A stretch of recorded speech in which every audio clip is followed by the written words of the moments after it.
Welcome guys, welcome back to our channel. मैं सियाराम आपका स्वागत करता हूं फॉर्मूलेटर के इस धमाकेदार मंच पर। तो हम रिले के बारे में पढ़ रहे थे। रिले को हमने स्टार्ट किया था, ठीक है ना। पहले पूरा रिले कंप्लीट करेंगे, उसके बाद में फिर दूसरी चीज़ें पढ़ेंगे, जैसे फ्यूज हुआ, सर्किट ब्रेकर हुआ, ठीक है ना। फिर आगे के टॉपिक्स के बारे में पार्ट करेंगे। मैंने आपको पहले ही बताया था कि मॉड्यूल 1 के साथ में हम मॉड्यूल 3 को भी साथ में क्या कर रहे हैं, कंसिडर करते हुए चल रहे हैं। ओके, तो पूरी डिटेल के हिसाब से चलिए आप मेरे थ्रू होते हुए चलिए तो आपको पूरा सिलेबस कंप्लीट मिलेगा। अब देखो, हम लोगों ने टाइम रिले के बारे में पढ़ लिया था, मतलब क्लासिफिकेशन किया था, है ना। तो उस क्लासिफिकेशन के हिसाब से ओवर करंट रिले हम लोगों ने पढ़ लिया था। ओवर वोल्टेज हमारे था नहीं, ओवर करंट जैसा है उसका बिहेवियर होता है, ठीक है ना। उसके बाद में हम लोगों ने डिस्टेंस रिले पढ़ा था, जो कि बेसिकली ट्रांसमिशन लाइन के लिए यूज में लिया जाता है। तो उसमें कई सारे क्लासिफिकेशन पढ़े, जैसे शॉर्ट के लिए अलग से पढ़ा, मीडियम के लिए अलग से पढ़ा, लॉन्ग के लिए अलग से पढ़ा। ये सब खत्म होने के बाद में मैंने ब्लू चार्ट आप लोगों को पहले ही बनवा दिया था कि हम किस किस स्टेप से चलेंगे। तो आज का हमारा टॉपिक भाई डिस्टेंस रिले अगर कंप्लीट हो जाता है तो उसके बाद में हमारा जो टॉपिक था वो कौन सा था, डिफरेंशियल रिले। कौन सा था, डिफरेंशियल रिले। तो आज का टॉपिक डालिए डिफरेंशियल रिले। आज इसके बारे में बात करेंगे हम लोग, डिफरेंशियल रिले। अब सबसे पहली बात, अगर मैं इसके नाम पे ध्यान दूं तो इसके नाम में ही क्लियर है कि डिफरेंस, है ना। डिफरेंशियल रिले मतलब डिफरेंस, मतलब ये ऐसा कर रहा होगा कि किसी दो क्वांटिटी में क्या कर रहा होगा, डिफरेंस कर रहा होगा। अब जैसे थोड़ा समझिए आप, मैंने एक कंपेयर किया। मैंने बोला कि 2 लीटर पानी, 2 लीटर वाटर, ठीक है ना, और 10 किलोग्राम आटा। क्या बोला, 10 किलोग्राम आटा, ठीक है ना। मैंने बोला कि ये दोनों एक दूसरे के बराबर है। मैंने बोला ये दोनों एक दूसरे के कैसे हैं, इक्वल है। क्या मैं ऐसा बोल सकता हूं क्या भाई? मैंने बोला कि 2 लीटर वाटर और 10 किलोग्राम आटा ये एक दूसरे के कैसे हैं, इक्वल है। क्या मैं ऐसा बोलते हैं क्या हम लोग? नहीं बोलते। क्यों नहीं बोलते हैं? कि सर अगर ऐसा बोलना है तो आप एक काम कर सकते हो कि आटे को, मतलब किलोग्राम वाली क्वांटिटी को आप कंपेयर करो किसी किलोग्राम वाली क्वांटिटी से, लीटर वाली क्वांटिटी को आप कंपेयर करो किसी लीटर वाली क्वांटिटी से। मतलब ऐसा तो नहीं है ना कि आप लीटर को कंपेयर करोगे किलोग्राम से या किलोग्राम को कंपेयर करोगे लीटर से। क्या ऐसा आप कर सकते हो क्या कभी? नहीं कर सकते। क्या कर सकते हैं? नहीं कर सकते हैं, क्योंकि सर इसको तो आप नापोगे तो ये तो वॉल्यूम में नापेगा ना, ये इसका तो वॉल्यूम होगा, है। और इसको अगर बात करोगे तो इसका तो वेट होगा। सही बात है। तो दोनों क्वांटिटी कैसी है, डिफरेंट क्वांटिटी है। मतलब भाई हम लोगों ने यहां करना क्या है, आप समझिए भाई। यहां हम लोगों ने करना है डिफरेंस, दो चीजों को इक्वल डिफाइन करना है कि दोनों चीजें इक्वल है या दोनों अलग अलग है, क्योंकि डिफरेंशिएट करना है। सही बात है। तो सर अगर दो वैल्यू में अगर कंपेयर करना है, उनमें डिफरेंस डिफाइन करना है, तो फर्स्ट थिंग तो ये होनी चाहिए कि दोनों क्वांटिटी एक जैसी होनी चाहिए। अब एक जैसी कैसे भाई? हमारे पास क्या क्या होता है भाई? हमारे पास या होता है करंट, या होता है क्या वोल्टेज, या होता है क्या फेज। सही बात है, नहीं है? तो अगर मुझे कंपेयर करना है तो मैं करंट को करंट के साथ ही कंपेयर कर सकता हूं, वोल्टेज को वोल्टेज के साथ ही कंपेयर कर सकता हूं, फेज को मैं फेज के साथ ही कंपेयर करूंगा। क्या ऐसा हो सकता है क्या कि करंट को मैं वोल्टेज के साथ कंपेयर करूं? नहीं हो सकता। क्यों? क्योंकि ये एम्पियर में होता है बेटा, ये वोल्ट में होता है। सही बात है। ये एंगल है, ये डिग्री में होता है। सही बात है। फेज है, कोस थीटा है, वैल्यू है कोई ना कोई। तो क्या ये सारी चीजों को, एक क्वांटिटी को दूसरी क्वांटिटी से अगर कंपेयर किया जाए तो दोनों क्वांटिटी एक जैसी होनी चाहिए। क्लियर है? ओके। तो पहली बात तो ये समझ में आ गया कि डिफरेंशियल रिले में हम सेम क्वांटिटीज में क्या करेंगे, कंपेयर करेंगे। क्या करेंगे? कंपेयर करेंगे। तो पहली लाइन तो आप ये लिखना है यहां पे डिफरेंशियल रिले में, नोट बना के लिखना, ठीक है ना। कुछ लाइंस है जो आप लिख लो तो फिर आगे आप लोगों का नोट्स भी बन जाएंगे, थोड़ा क्लियर भी हो जाएगा। तो डिफरेंशियल रिले में क्या लिखोगे? ओके, तो it's operate when two quantity, it's operate when difference between two same quantity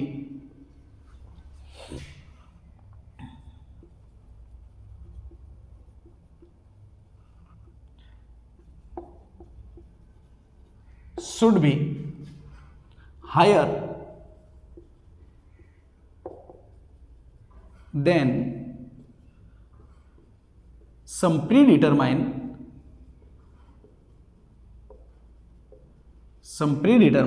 value।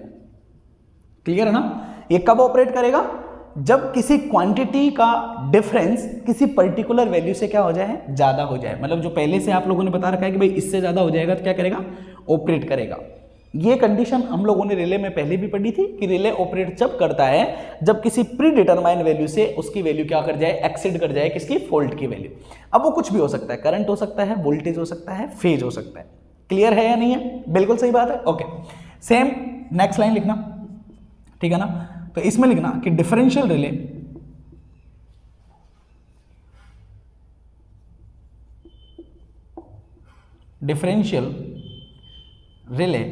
Operates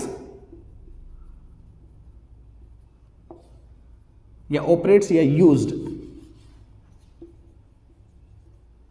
for internal fault.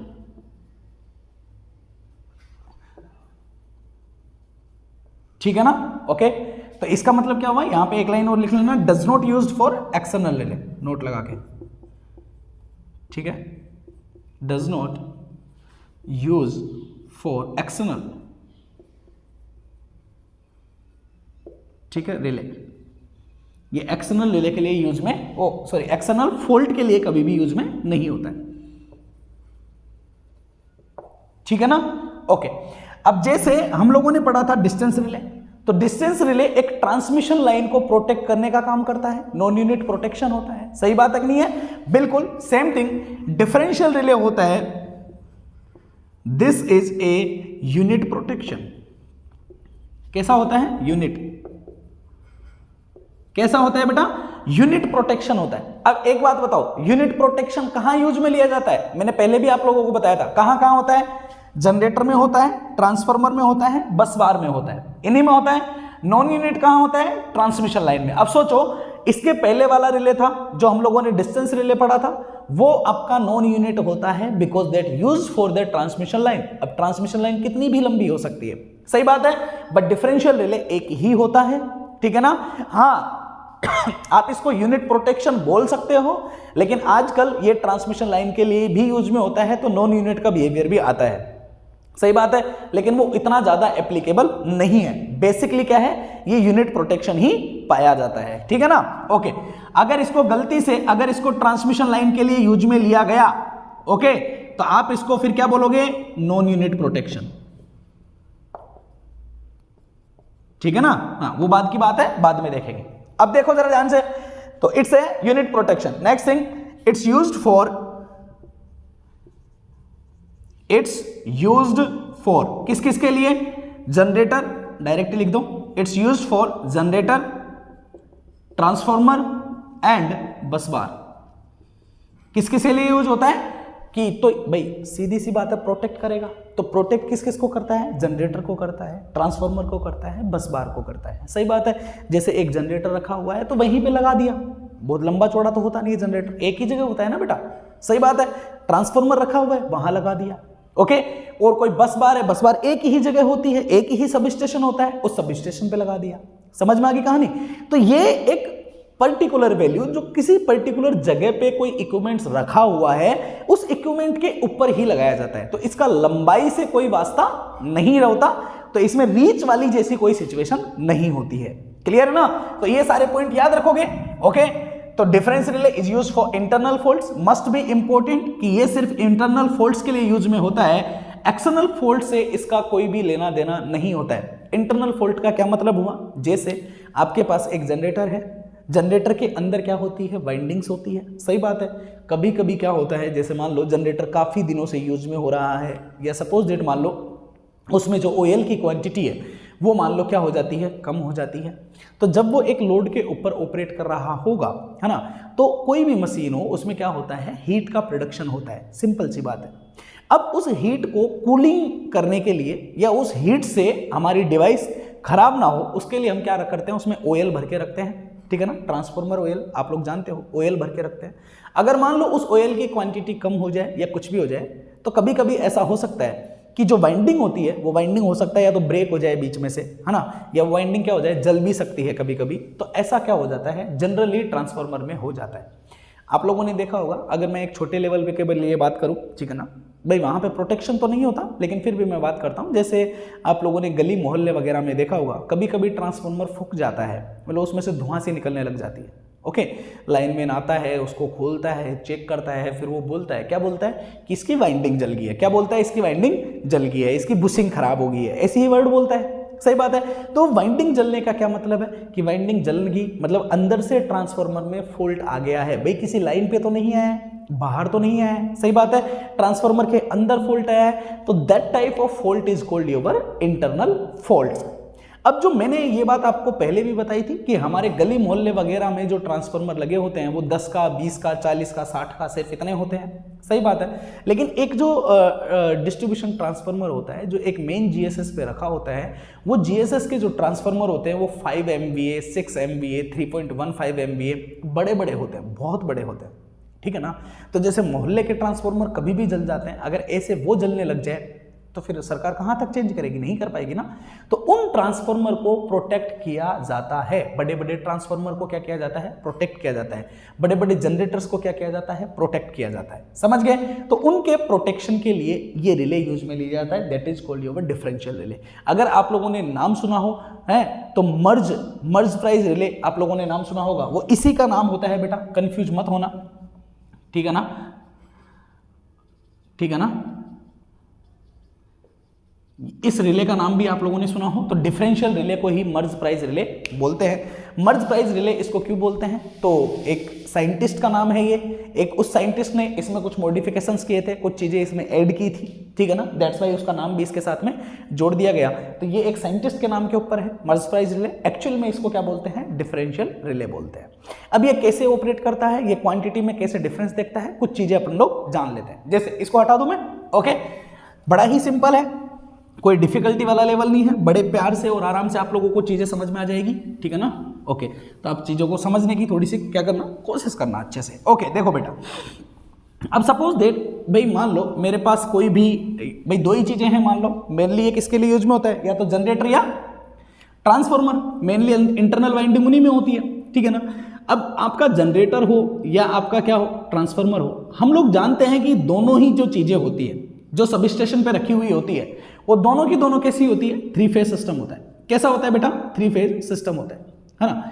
तो इनकी बाइंडिंग दो तरीके से हो सकती है, या तो स्टार कनेक्टेड हो सकता है, या कैसा हो सकता है, डेल्टा कनेक्टेड हो सकता है। भाई दो ही चीजें है ना, या तो स्टार कनेक्टेड हो सकता है या डेल्टा कनेक्टेड हो सकता है। अब स्टार हो या डेल्टा हो, कोई सा भी हो, डजंट केयर। सबसे इंपॉर्टेंट बात यह है कि अगर स्टार भी हुआ तो उसमें इस तरीके से यहां पे 3 वाइंडिंग पाई जाएगी, यही होगा ना भाई, इस तरीके से क्या पाई जाएगी, वाइंडिंग पाई जाएगी, है ना। अब ये जो वाइंडिंग है, अब इसमें से फॉल्ट किसी पे भी आ सकता है, मान लो ये आर है, ये वाई है, ये बी है, कुछ भी लिख दो आप, तो इस वाइंडिंग पे भी फॉल्ट आ सकता है, इस पे भी आ सकता है, इस पे भी आ सकता है कि नहीं आ सकता है, बिल्कुल सही बात है ना। तो जब हम प्रोटेक्शन के लिए अगर हम डिफरेंशियल रिले को लगाएंगे, और अगर आप ये बोल रहे हो कि ये इंटरनल फॉल्ट के ऊपर काम करता है, तो किसी एक पर्टिकुलर वाइंडिंग के ऊपर तो लगा के छोड़ेंगे नहीं, तीनों के ऊपर लगाना पड़ेगा, सही बात है कि नहीं है। ओके, मतलब एक बात और ध्यान रख लेना कि डिफरेंशियल रिले जो होता है वो या तो स्टार कनेक्टेड होगा या डेल्टा कनेक्टेड होगा, क्योंकि अगर इसमें 3 वाइंडिंग है तो उसके पास भी 3 वाइंडिंग होनी चाहिए, ठीक है ना, बिकॉज हर एक वाइंडिंग को क्या करेगी, प्रोटेक्ट जोन प्रोवाइड करेगी, ठीक है। पहले खोल के थोड़ा सा पढ़ते हैं, समझिए। सपोज दैट मैंने बोला मेरे पास कोई जनरेटर है, जनरलाइज कोई भी ए, मान लो आपके पास एक जनरेटर है, उस जनरेटर की मान लो कोई एक वाइंडिंग है, एक वाइंडिंग उठा लेता हूं मैं, कोई सी भी आर बाई बी, कोई सी भी उठा लो आप, ये मान लो उसकी एक क्या है, वाइंडिंग है, परफेक्ट है। यहां से ये न्यूट्रल पे है और यहां से ये वाइंडिंग है, और वाइंडिंग के बाद में आगे क्या कर रहा है, पावर सप्लाई कर रहा है। सपोज दैट ये आर फेज की मैंने वाइंडिंग उठा ली, यहां से आगे पावर जा रही है, ये क्या है, न्यूट्रल वाला पॉइंट है जो ग्राउंडेड होता है, ठीक है ना। तो ये न्यूट्रल वाला पॉइंट है, यहाँ पे ये वाइंडिंग है और यहां से पावर आगे जा रही है। अब मुझे इसको क्या करना है, तो मुझे इसको करना है प्रोटेक्ट, क्या करना है, प्रोटेक्ट करना है, ठीक है ना। अब मैं नाम से देखो चीजें जो है ना वो याद करनी कभी ना पड़े, ये मैं कोशिश करता हूं हमेशा कि स्टूडेंट को कोई भी लाइन याद ना करनी पड़े, ठीक है। अब इसको समझिए भाई, यहां लिखा हुआ है डिफरेंशियल रिले है, मतलब सर दो चीजों में क्या करेगा, डिफरेंस करेगा, चाहे वो करंट हो, दो जगह करंट को इक्वलाइज करेगा, दो जगह वोल्टेज को, या दो जगह फेज को। भाई अगर आपको डिफरेंस निकालना है तो उसके लिए कम से कम दो वैल्यू तो होनी चाहिए। भाई मैं बोलूंगा कि 1 है, मैंने बोला डिफरेंस निकालो, तो बेटा किसके साथ निकालो? या तो आप ये बोलो कि 1 माइनस 0.5 करो, तो दो वैल्यू तो कम से कम चाहिए ना, तभी जाके तो आप उनमें डिफरेंस देखोगे। परफेक्ट है या नहीं है? बिल्कुल सही है। तो अगर सर मुझे इसको प्रोटेक्ट करना है डिफरेंशियल रिले के हिसाब से, तो कम से कम यहां से दो वैल्यू पिक करनी पड़ेगी। भाई सपोज दैट ये जनरेटर है और ये यहां से एक करंट को आगे फ्लो करा रहा है and that current is I. कोई एक पर्टिकुलर करंट है, कितनी? आई है। तो इस पूरी वाइंडिंग में आई करंट फ्लो हो रही है। इसका मतलब तो यही हुआ कि इस पूरी वाइंडिंग में आई करंट फ्लो हो रही है। क्लियर है ना? ओके, कोई फॉल्ट नहीं है सिस्टम में, आई करंट फ्लो हो रही है। मैंने बोला डिफरेंस करना है तो करंट लेनी पड़ेगी, कितनी जगह? दो जगह लेनी पड़ेगी कम से कम। इस वाइंडिंग को करना है प्रोटेक्ट, ये बच्चा है, इसको चारों तरफ से प्रोटेक्ट करना है। ठीक है, चारों तरफ से कर देते हैं। एक तरफ से कर दिया मैंने ये, यहां पे एक वाइंडिंग लगा दी। एक तरफ से कर दिया मैंने ये, यहां पे एक वाइंडिंग लगा दी। समझिए, अब ये वाइंडिंग नहीं है, ये क्या है? करंट ट्रांसफार्मर है। ये मैंने लगाया सीटी, ये मैंने लगाया सीटी। क्या लगाया बेटा? करंट ट्रांसफार्मर मैंने यहां पे क्या किया है? कनेक्ट किया है। सर आप वर्ड बोल रहे हो ट्रांसफार्मर, क्या बोल रहे हो? ट्रांसफार्मर। ट्रांसफार्मर होते हैं कुछ ऐसे, जैसे प्राइमरी वाइंडिंग हुई, फिर यहां पे कौन सी वाइंडिंग हुई? सेकेंडरी वाइंडिंग हुई, और यहां पे ये आपका दिखा दिया कोर को। भाई ट्रांसफार्मर तो ऐसे होते हैं। सही बात है ना? चीजों को समझोगे प्यार से तो चीजें सारी अच्छी तरीके से क्लियर होगी। ट्रांसफार्मर होते हैं सर ऐसे। ट्रांसफार्मर में एक खास बात होती है कि ट्रांसफार्मर में होता है टर्न रेशियो। क्या होता है? Turn ratio. जैसे मान लो मैंने बोला इट्स योर 1:10, क्या बोल दिया? सपोज दैट 1:10, या बोल सकते हो कि मान लो 1:k, के कोई भी वैल्यू है, 10, 20, 30, 50, 60, 100 कुछ भी है, मैंने बोल दिया 1:10। इसका क्या मतलब है? इसका यह मतलब है कि सर अगर मान लो इधर से इसमें करंट जाएगी ना आई, और मान लो ये कैसा ट्रांसफार्मर है? करंट ट्रांसफार्मर है। तो अगर इधर से करंट जाएगी आई, तो ये यहां से बाहर जो करंट निकालेगा ना, वो करंट निकालेगा 10 ऑफ आई। क्या इतनी कहानी तो क्लियर है ना सबके? अगर यहां से करंट एंटर हुई आई, तो यहां से जो बाहर निकलेगी वो निकलेगी 10 ऑफ आई। क्लियर है कहानी? ओके। अगर आपको ये थोड़ा सा अच्छे से समझ में नहीं आ रहा है, ठीक है, तो मैं आप लोगों को थोड़ा सा और इंटरेस्टिंग फैक्ट से इसको बता देता हूं। ये कुछ ऐसा है, ये कुछ ऐसा है कि सपोज दैट यहां से ये वाली आपकी वाइंडिंग है पूरी, ठीक है ना। इस वाइंडिंग में यहां से करंट गई यूं, ठीक है ना। यहां से आप लोगों ने इस वाइंडिंग को किस में दे रखा है? ये प्राइमरी वाइंडिंग में दे रखा है। इसको थोड़ा ऐसे उल्टा बनाइए, ठीक है, तो आपको और भी बेटर तरीके से समझ में आएगा कि एक्चुअली होता कैसे है। यूं आप लोगों ने, और फिर यहां से निकल के करंट जा रही है यूं, ठीक है। ये कुछ ऐसा है कि यहां से मान लो करंट जा रही है आई, तो ये करंट इधर से निकली, यहां से होते हुए बाहर जा रही है, ठीक है। ये है आपका ट्रांसफार्मर। यहां करंट ट्रांसफार्मर बनाना है मुझे, तो ये प्राइमरी कॉइल हो गई, यहां पे ये हो गया आपका कोर, और यहां पे जाके बना दिया मैंने ये सेकेंडरी कॉइल। अब समझ में आ गया? करंट ट्रांसफार्मर ऐसे लगा हुआ है, ये समझ गए? इसके सीरीज में प्राइमरी कॉइल लगी हुई है, यहां पे आपकी है कौन सी कॉइल? Secondary coil. ये कुछ ऐसा है, समझिए। सेकेंडरी साइड भी एग्जैक्टली वैसा का वैसा ही है। किस तरीके से है समझिए। ये यूं गया, यहां से ये हो गई आपकी प्राइमरी वाइंडिंग, ठीक है, ये निकल के यहां बाहर गई, इसके सीरीज में लगी हुई है। यहां पे हो गया ये कोर, और यहां पे जाने के बाद में ये कुछ इस तरीके से हो गया सेकेंडरी वाइंडिंग। ये कुछ ऐसा है यहां पे, ठीक है, ओके। मान लो यहां से बिहेवियर हुआ ऐसा, अगर यहां पे करंट जारी है, आई करंट जारी है, मैंने बोला कि सपोज दैट इसका जो टर्न रेशियो है वो है 1:k1। कितना है? 1:k1। तो अगर 1:10 अगर था, तो अगर प्राइमरी में करंट आई गई तो सेकेंडरी से बाहर कितनी निकली? 10 ऑफ आई। यही हुआ। तो अगर प्राइमरी में करंट आई जाएगी तो यहां पे कितनी निकलेगी? सर यहां पे निकलेगी आई k1 या k1 आई। अरे सही बात है कि नहीं है?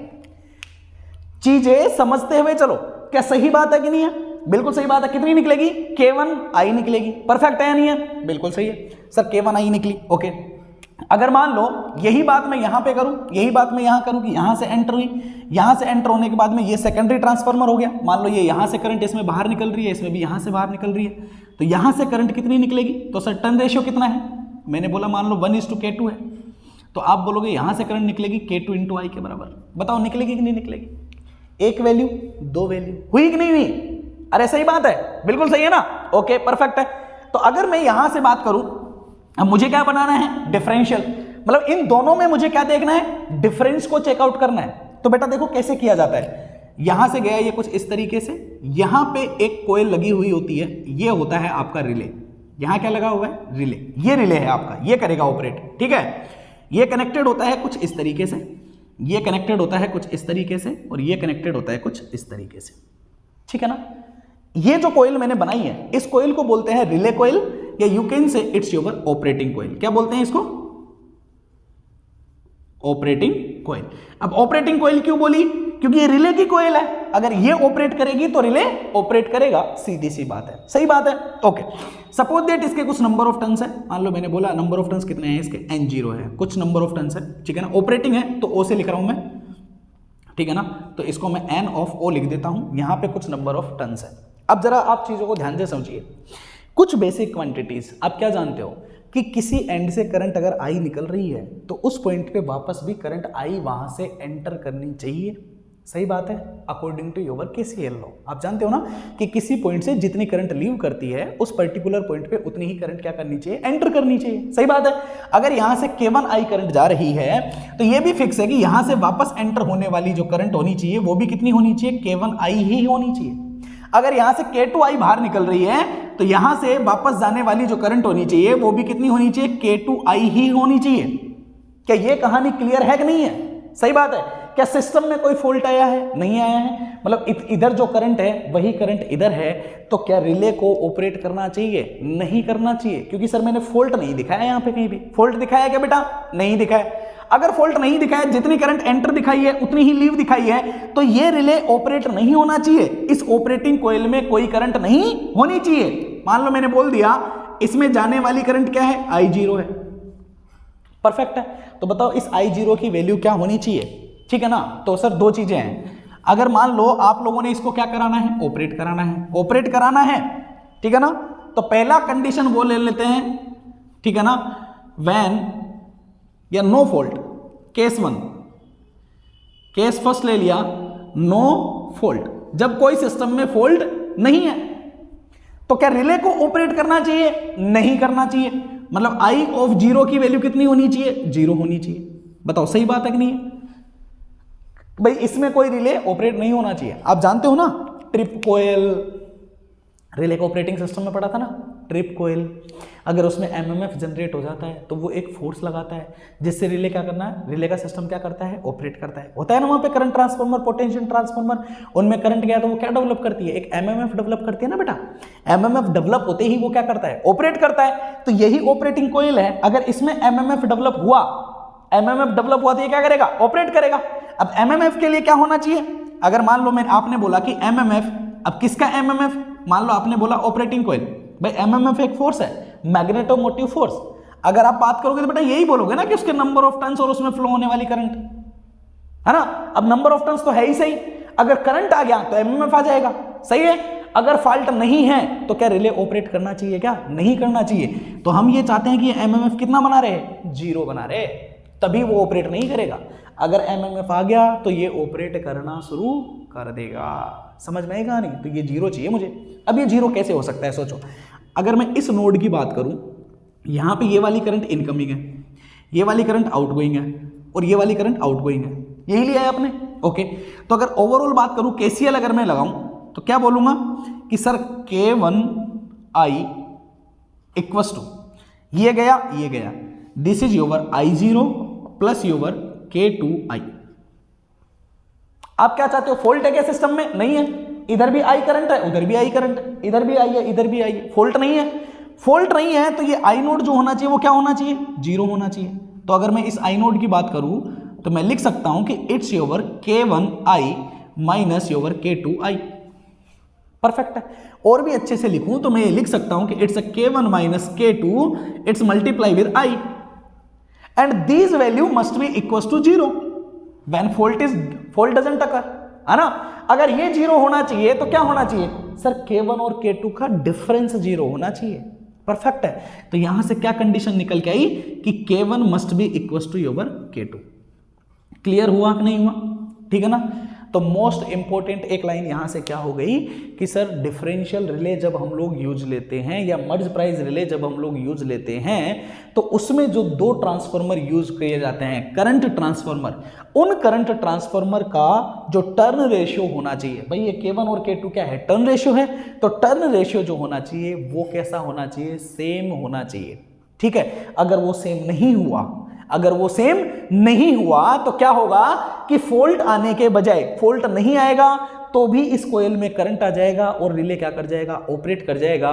तो सर ये तो सुपर कंडीशन हो गई कि उन दोनों का आपका टर्न रेशियो क्या होना चाहिए, इक्वल होना चाहिए।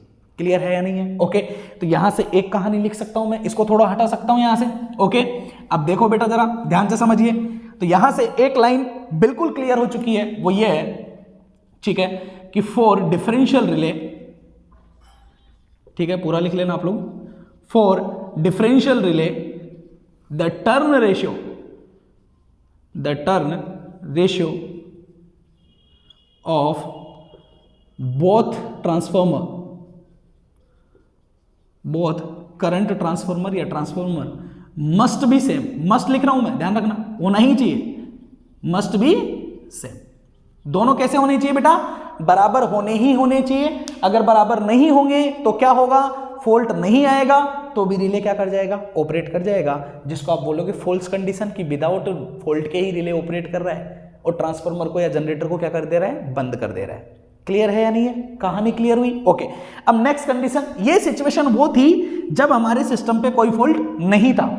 अब यहां से हमें एक बात समझ में आ गई कि सर ये K1 और K2 नहीं हो सकता, क्या होना पड़ेगा, अगर ये मान लो एक ही ले लेता हूं, ये मान लो K है तो ये भी आपका K ही होना चाहिए, 1:K है तो 1:K ही होना चाहिए, दोनों कैसे होने चाहिए, बराबर होने चाहिए, ये K होगा ये K होगा। अब क्लियर है कहानी? ओके, ये K होगा और ये भी K होगा। ये कहानी यहां तक तो क्लियर हो गई होगी आई थिंक, कोई कंफ्यूजन नहीं है। ओके, अब हम लोग लेते हैं सेकंड केस, केस नंबर, इसको भी मैं मिटा देता हूं, लिख ही लिया होगा आप लोगों ने, ठीक है, थोड़ा स्पेस चाहिए तो इसको मैं हटा देता हूं। अब सेकंड केस क्या है, केस नंबर 2, ठीक है, व्हेन फॉल्ट अकर,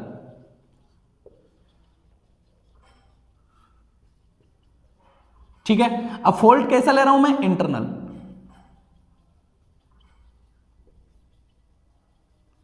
ठीक है, कौन सा फॉल्ट है, इंटरनल फॉल्ट है।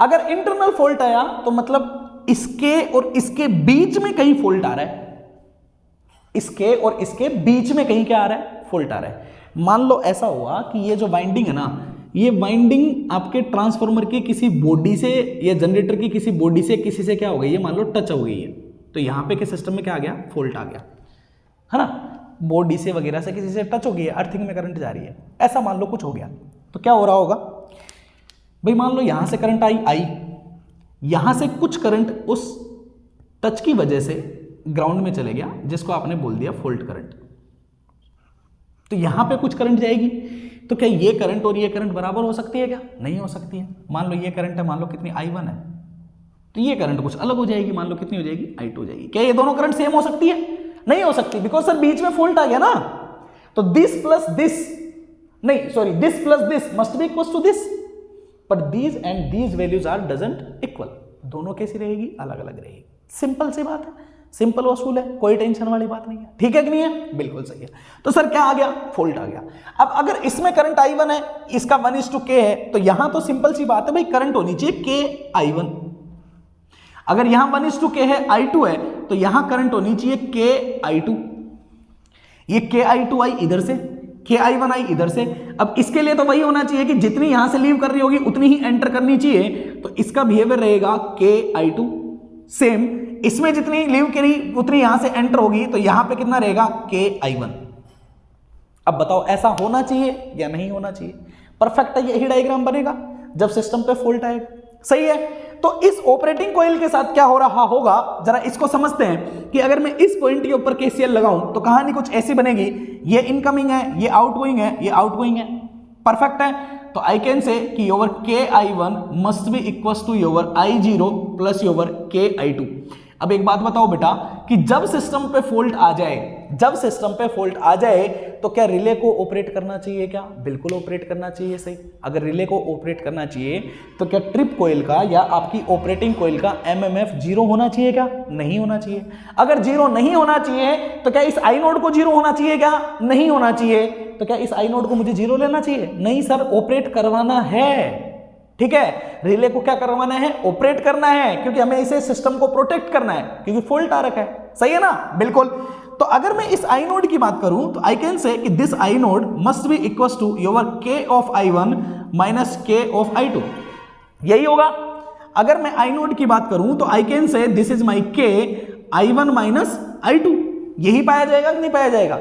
मतलब आई नोड की कुछ ना कुछ वैल्यू रहेगी and this I naught does not equal to zero, है ना? तो अगर मैं बात करूं किसकी बेटा? एमएमएफ की। किसके एमएमएफ की? ऑपरेटिंग कोयल का एमएमएफ। तो I can say it's over an naught I naught, जो कि कुछ ना कुछ जरूर होगा, क्योंकि आई नोड की वैल्यू यहां पे जीरो बिल्कुल भी नहीं है। सही बात है नहीं है? तो ये कोई ना कोई वैल्यू आएगी, यहां पे एमएमएफ आएगा और ये क्या कर जाएगा? ट्रिप कर जाएगा। यही सबसे इंटरेस्टिंग फैक्टर है किसका? डिफरेंशियल रिले का। तो कहानी समझ में आई कि डिफरेंशियल रिले ऑपरेट करे तो उसके लिए क्या सिचुएशन होनी चाहिए कि अगर इंटरनल फॉल्ट कहीं भी आया तो यहां पे इस वाले करंट ट्रांसफार्मर में और इस वाले करंट ट्रांसफार्मर की कोयल में फ्लो होने वाली करंट क्या हो जाएगी? चेंज हो जाएगी। चेंज होने से इन करंट में क्या आ जाएगा? डिफरेंस आ जाएगा। तो इस ऑपरेटिंग कोयल में कुछ करंट जाएगी, इसका एमएमएफ डेवलप होगा और ये क्या कर जाएगी? ट्रिप कर जाएगी। तो ये वाली जो सिचुएशन है कि अगर एमएमएफ आपका डज नॉट इक्वल टू क्या है? जीरो है, तो आप क्या बोलोगे कि आपका सिस्टम क्या करेगा? ऑपरेट करना शुरू कर देगा। क्या करेगा? सिस्टम ऑपरेट करना शुरू कर देगा। कहानी क्लियर हुई या नहीं? अभी बहुत सारे इंटरेस्टिंग फैक्ट बताऊंगा इसमें। क्लियर है? यहां तक बड़ा सिंपल था, पूरी कहानी क्लियर हुई है। बिल्कुल सही बात है कि नहीं है? बिल्कुल सही है ना? तो ये कंडीशन समझ में आ चुकी है कि सर अगर ऐसा हुआ तो ये क्या करेगा? ऑपरेट करना शुरू कर देगा। ठीक है, ओके। अब अगर मान लो इसमें मैंने कुछ चेंज कर दिया, मैंने बोला केस नंबर 3, थोड़ा सा और इसको और समझते हैं। ठीक है, केस नंबर 3 मैंने बोला मैंने फॉल्ट इज अकर, मतलब सिस्टम में फॉल्ट तो आ रहा है, लेकिन मैं बोल रहा हूं कि ये जो फॉल्ट है ना बेटा, मान लो अगर ये इंटरनल ना हो और कैसा हो? एक्सटर्नल हो। कैसा हो? एक्सटर्नल फॉल्ट हो। क्लियर? इंटरनल वाला पूरा बना लिया था ना? कैसा फॉल्ट हो? मान लो एक्सटर्नल फॉल्ट हो, तो फिर क्या किस्सा रहेगा? सर अगर मान लो फॉल्ट एक्सटर्नल हुआ, अगर मान लो फॉल्ट एक्सटर्नल हुआ तो मतलब फॉल्ट यहां पे नहीं आ रहा होगा। परफेक्ट है, यहां नहीं आ रहा है भाई फॉल्ट। कहां आ रहा है? कहीं बाहर आ रहा है। ठीक है, इधर सप्लाई जा रही है। ओके, मान लो मैंने बोला फॉल्ट आपका कहीं यहां आया है और यहां से फॉल्ट करंट जा रही है आई ऑफ एफ। ठीक, सही बात है। मान लो ट्रांसमिशन लाइन टूट के कहां गिर गई? जमीन पे गिर गई, तो फॉल्ट करंट जा रही है आई एफ। तो यहां से करंट कितनी आ रही होगी? Fault current I F. एक ही है पूरी, अंदर कोई फॉल्ट नहीं है, तो यहां भी करंट कितनी होगी? आई ऑफ एफ, फॉल्ट करंट। यहां भी करंट उतनी ही है, यहां भी करंट उतनी है। ठीक है ना? तो ये कितना हो जाएगा? के आई एफ। ये कितना हो जाएगा? के आई एफ। क्या दोनों की वैल्यू सेम है कि नहीं है? क्या डिफरेंस है दोनों में?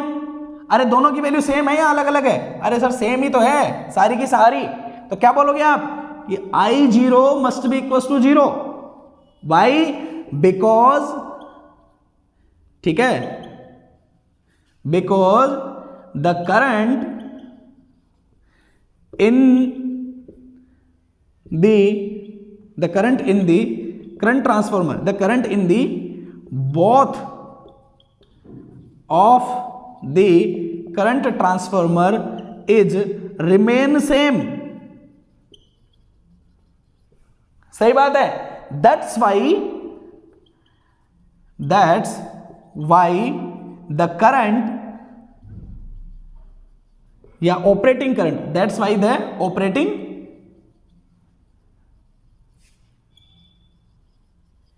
Operating current will be zero. सही बात है नहीं है? अगर जीरो रहेगा तो क्या ये ऑपरेट करेगा? क्या नहीं करेगा। इसलिए मैंने एक लाइन बोली थी कि differential relay only and only operating for the internal fault, it does not behave या it does not operate for the external fault. क्या एक्सटर्नल फॉल्ट में ये ऑपरेट कर पा रहा है? क्या आप लोग को चेकआउट हुआ? क्या कर पा रहा है? क्या नहीं कर पा रहे। तो पहला केस, दूसरा केस, तीसरा केस, तीनों क्लियर हुए कि नहीं हुए?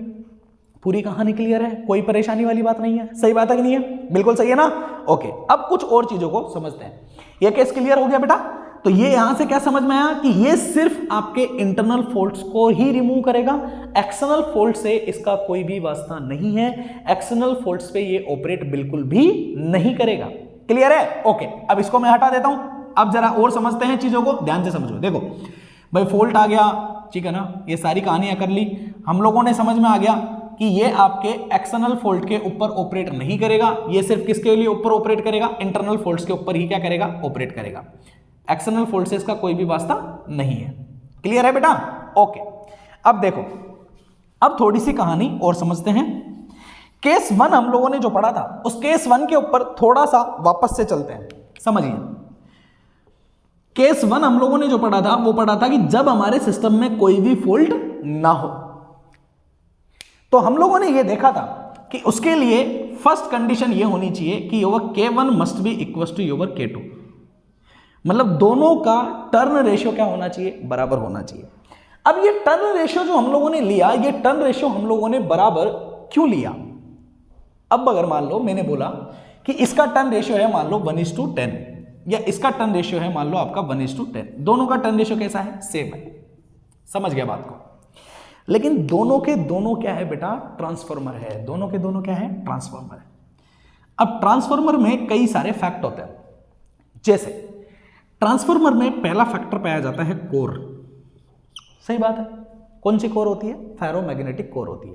अब आप जानते हो कि दो कोर, दो मान लो मटेरियल है, उनको आपने यूज में लिया, तो दो मटेरियल की फेरोमैग्नेटिक क्वांटिटी या फेरोमैग्नेटिक क्वालिटी कभी भी एग्जैक्टली सेम नहीं पाई जा सकती, अलग अलग भी हो सकती है। क्यों? क्योंकि आप जानते हो कि फेरोमैग्नेटिक मटेरियल का BH कर्व ऐसा कुछ होता है, BH कर्व ऐसा कुछ होता है। सही बात है, ऐसा कुछ होता है।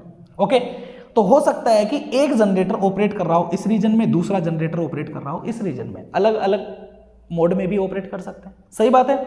तो इस वजह से दो जनरेटर का एग्जैक्टली कोर मैचअप हो ऐसा पॉसिबल नहीं है। दूसरी चीज, दोनों की जो मोटाई है, दोनों की जो मोटाई है, किसकी? कोर की, लिंब की जो मोटाई होती है, जिसके ऊपर आप क्या करते हो? रैप करते हो, किसको? वाइंडिंग को।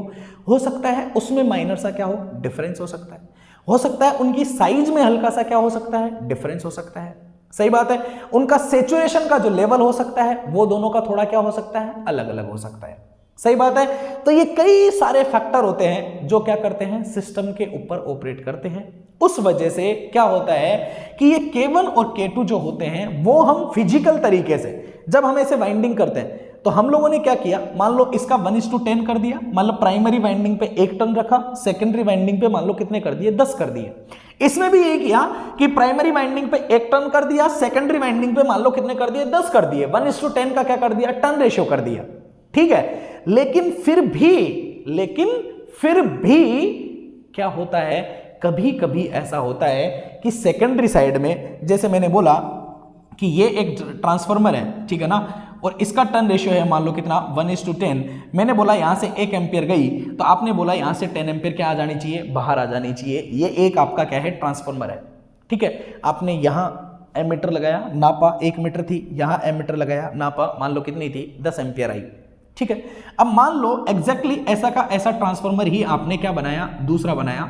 इसका भी टर्न रेशियो आप लोगों ने 1:10 ही रखा, यहां से 1 एम्पियर की करंट डाली, तो यहां आउटपुट में आने वाली करंट क्या एग्जैक्टली 10 एम्पियर होनी चाहिए हमारे पढ़ने के हिसाब से, और आइडियल केस के हिसाब से यहां पे करंट एग्जैक्टली 10 एम्पियर ही होनी चाहिए।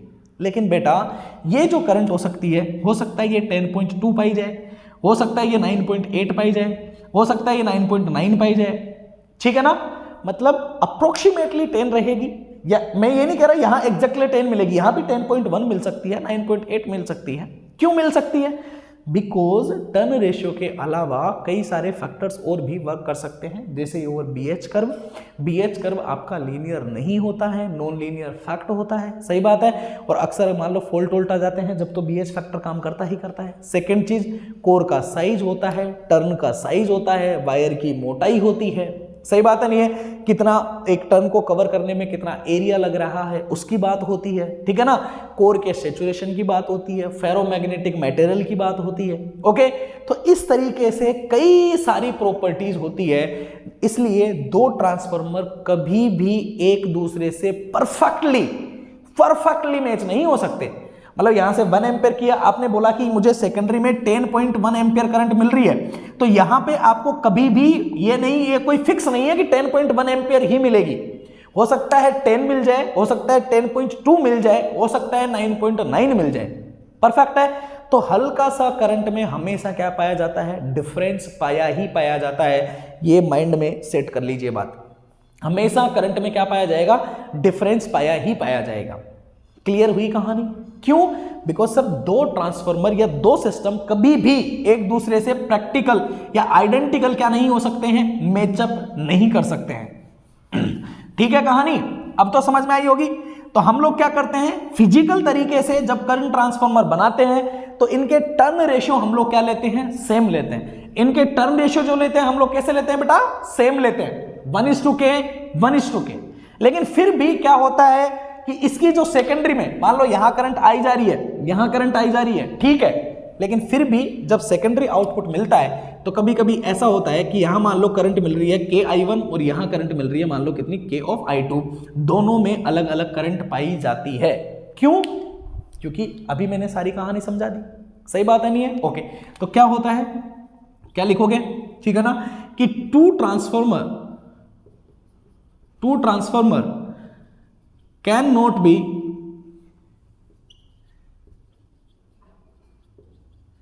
perfectly identical.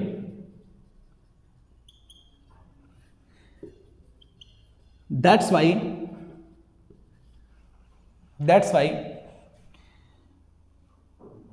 difference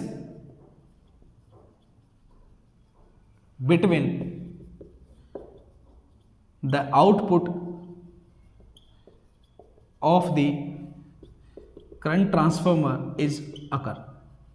अगर मान लो इसमें डिफरेंस पाया गया, सोचो ये KI1 है, ये KI2 है, अगर ये अलग अलग करंट पाई गई तो आप क्या बोलोगे, so I naught does not equal to 0। क्या I नोड 0 रहेगा क्या? फिर भाई अलग अलग करंट होगी तो क्या I नोड 0 रहेगा? ये KI2 हो जाएगा, 0 पाया जाएगा, कभी भी नहीं हो सकता है, कुछ वैल्यू आएगी ना, कितनी आएगी?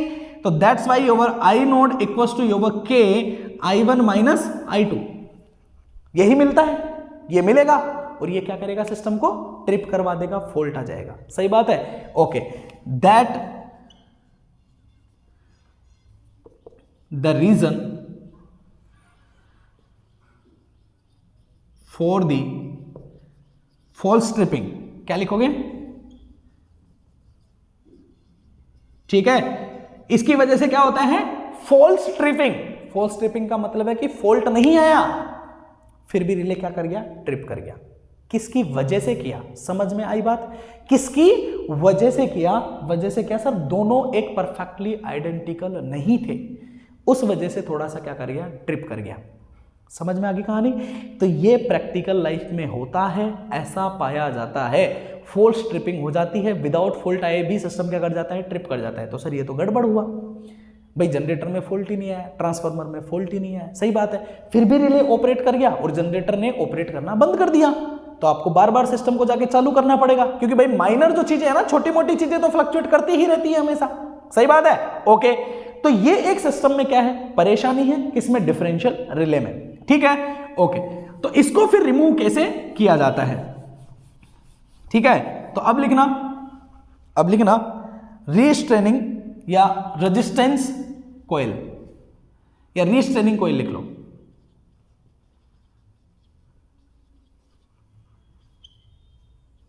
ठीक है, इसमें लिखना this coil is used to avoid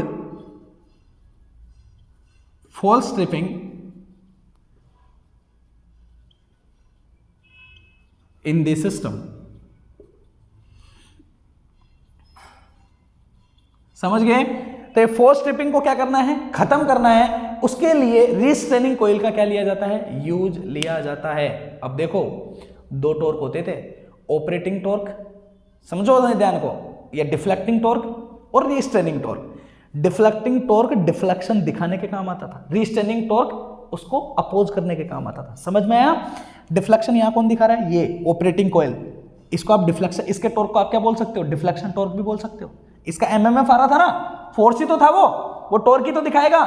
तो ये आपका ऑपरेटिंग एमएमएफ है या डिफ्लेक्टिंग एमएमएफ है, सही है। अब ये फॉल्स ट्रिपिंग कर रहा है तो उसको रोकने के लिए कौन होना चाहिए? रीस्ट्रेनिंग होना चाहिए। अब रीस्ट्रेनिंग क्या करेगा? इस फॉल्स ट्रिपिंग को रोकेगा। अब देखो कैसे रोकेगा, समझिए।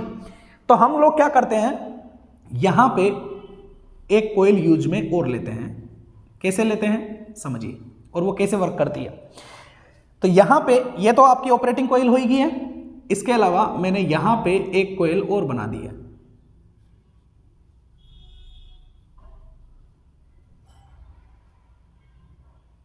ठीक है, मान लो इसके नंबर ऑफ टर्न्स n0 है, ठीक है।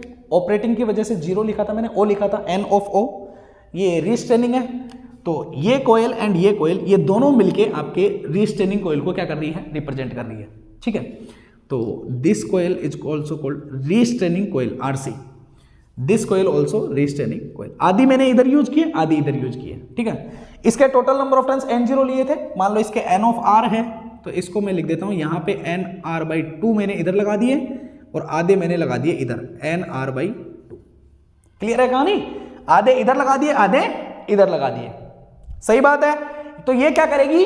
ये आपके ट्रिप होने का अपोज करेगी, और इसमें करंट आई तो ये क्या करेगा? ट्रिप होने को सपोर्ट करेगा। तो यहां पे आप लोगों के पास में 2 टॉर्क या 2 एमएमएफ आ चुके हैं। कौन कौन से? देखो, एक आपके पास में एमएमएफ आ चुका है। कौन सा एमएमएफ? ऑपरेटिंग,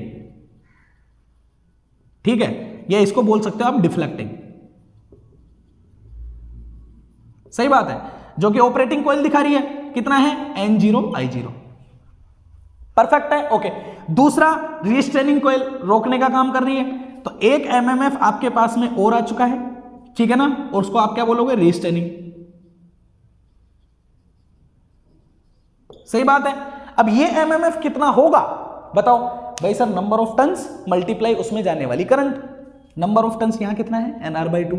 करंट कितनी जा रही है इसमें? k इंटू I1, परफेक्ट है।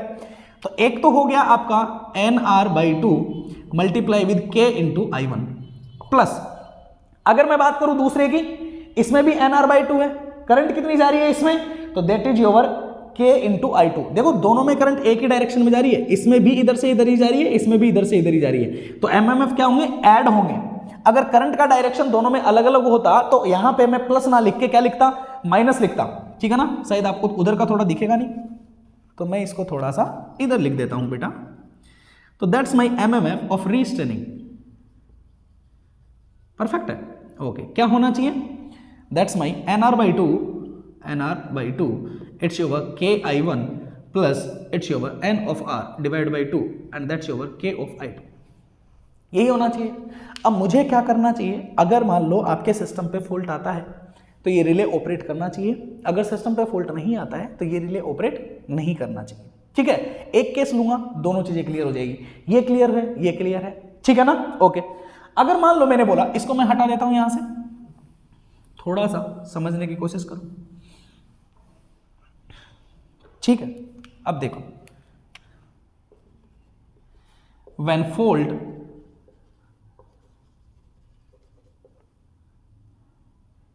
when no fault या does not occur या no fault, ठीक है। केस नंबर 1 वापस से कि when सिस्टम में कोई फॉल्ट नहीं है, ठीक है। इधर भी आई है, इधर भी आई है, बट सम डिफ्लेक्शन की वजह से यहाँ k_I1 है, यहाँ पे क्या k ऑफ I2 है, परफेक्ट है। तो क्या होना चाहिए? ये होना चाहिए कि आपका जो रिले जो होना चाहिए, ठीक है, वो ऑपरेट नहीं करना चाहिए, यही होना चाहिए। अगर ये ऑपरेट नहीं करे तो क्या कंडीशन होनी चाहिए कि एमएमएफ या you can say your torque, किसका टॉर्क? ऑपरेटिंग कॉइल वाला, must be less than your MMF of किसका? Restraining coil. भाई रोकने वाला बड़ा होना चाहिए और डिफ्लेक्ट करने वाला छोटा होना चाहिए, तभी तो ऑपरेट नहीं करेगा। सही बात है नहीं है? बिल्कुल परफेक्ट है। तो ये कितना है? ये है आपका n0 I0 and must be less then, that is your, अगर आप दोनों को देखोगे तो nr/2 कॉमन आ रहा है, you can say your k_I1 plus k of I2, ठीक है ना, यहाँ से के भी कॉमन ले सकते थे आप, परफेक्ट है। तो यहाँ से आप क्या बोल सकते हो, इसको मैं हटा देता हूँ, तो क्या बोल सकते हैं हम लोग, देखो that is your I0 must be less then, इसको इधर ले जाओ, this is your n of r divide by n0 multiply this is your k by 2 and that is your I1 plus I2। कहानी क्लियर हुई। अब देखो पहले system में ये हो रहा था कि अगर इन करंट में हल्का फुल्का भी डिफरेंस आया ना, सही बात है, क्योंकि this I must be less then 0 हो रहा था पहले, अगर ये 0 से बड़ी आ गई ना थोड़ी सी, तो भी सिस्टम क्या करता था, ऑपरेट कर जाता था। लेकिन यहां पे अब कोई वैल्यू आ चुकी है, सही है। अगर सिस्टम ऑपरेट नहीं करेगा, जैसे मान लो इस पूरी वैल्यू की कोई वैल्यू है, मान लो मैंने बोल दिया 10 एम्पियर वैल्यू है, तो आप क्या बोलोगे कि सिस्टम ऑपरेट नहीं कर रहा। कब नहीं कर रहा, जब आई नोड की वैल्यू 10 से छोटी है, मतलब अगर इसमें 5 एम्पियर 2 एम्पियर 3 एम्पियर गई ना, तो सिस्टम ऑपरेट नहीं करेगा। समझ में आया। तो सिस्टम ऑपरेट कब करेगा, मतलब इसका आप उल्टा बोल सकते हो, कब करेगा कि जब करंट 10 एम्पियर से ज्यादा होगी तो ये सिस्टम या रिले ऑपरेट करना शुरू करेगा। याद करो मैंने पहली लाइन क्या लिखाई थी कि ये दो क्वांटिटी में डिफरेंस करता है, और ये ऑपरेट जब करता है कि जब किसी प्री डिटरमाइंड वैल्यू से ऑपरेटिंग कॉइल में फ्लो होने वाली करंट की वैल्यू ज्यादा हो जाए, मतलब 10 एम्पियर से ज्यादा हो जाएगी तो ये ऑपरेट करना शुरू करेगा, अदरवाइज ये ऑपरेट करना शुरू नहीं करेगा। मतलब ये जो वैल्यू है ये क्या है, ये वही है आपकी प्री डिटरमाइन वैल्यू। समझ में आ गया, ये पूरी वैल्यू कौन सी है, प्री डिटरमाइन वैल्यू ही आपकी ये पूरी वैल्यू है। क्लियर हुई कहानी। अरे सही बात है कि नहीं है, बिल्कुल सही है ना। तो ये आपका एक किस्सा हो गया, इसको आप बोलोगे this is your pre determined value. इसको आप क्या बोलोगे, प्री डिटरमाइंड वैल्यू।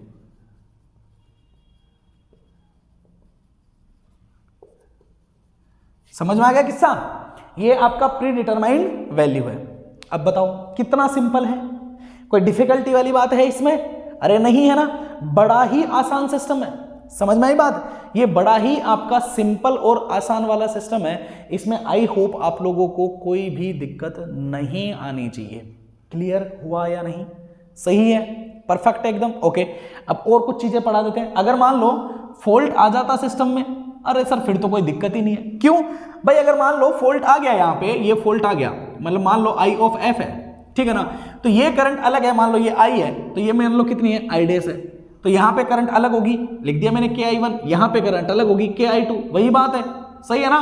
बट उसमें क्या होना चाहिए, रिले ऑपरेट करना चाहिए, तो ऑपरेटिंग कॉइल का MMF ज्यादा होना चाहिए, किससे, रेजिस्टेंस से, तो ये साइन बदल जाएगा, ये साइन बदल जाएगा, मतलब फ्लो होने वाली करंट की वैल्यू किसी प्री डिटरमाइंड वैल्यू से ज्यादा होनी चाहिए, तो सिस्टम क्या कर लेगा, ऑपरेट कर लेगा। क्लियर है कहानी, ओके।